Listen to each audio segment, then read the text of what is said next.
MIT technology review Pakistan के news studio में खुश आमदेद। मैं हूं आपका मेज़बान GM Shah. News round up का आगाज़ करते हैं।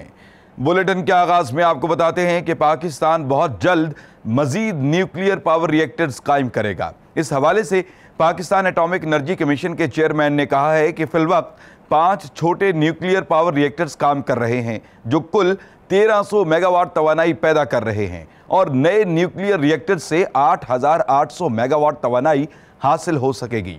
उन्होंने मजीद कहा है कि इन रिएक्टर्स की तामीर अगले चंद सालों में मुकम्मल कर ली जाएगी।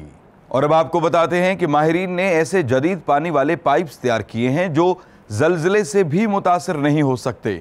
इन पाइपों को जदीद टेक्नोलॉजी से तैयार किया गया है जो न सिर्फ एक हद तक लचकदार और मुड़ने की सलाहियत रखते हैं बल्कि रिवायती पाइपों की निस्बत 2 गुना ज़्यादा ताकतवर हैं। इसके अलावा ये ज़रूरत के तहत फैलने और सुकड़ने की सलाहियत भी रखते हैं। इन पाइपों को बायोनेक्स SR सिस्मिक वाटर पाइप के नाम से मंसूब किया गया है। और अब बुलेटिन के आखिर में आपको बताते हैं कि माहिरीन ने बायोप्सी दुरुस्तगी से सरअंजाम देने के लिए एक रोबोट तैयार किया है। इस रोबोट को 3D प्रिंटर से तैयार किया गया है और इसे कंट्रोल करने के लिए प्रोग्राम्ड रिमोट का इस्तेमाल किया जाता है। इस रोबोट की सबसे खास बात यह है कि ये MRI करने के दौरान भी बायोप्सी कर सकता है। इस रोबोट को स्ट्रोम RAM4 के नाम से मंसूब किया गया है। इसके साथ ही MIT टेक्नोलॉजी रिव्यू पाकिस्तान के न्यूज़ स्टूडियो से अपने मेज़बान GM शाह को इजाज़त दीजिए। अल्लाह निगहबान।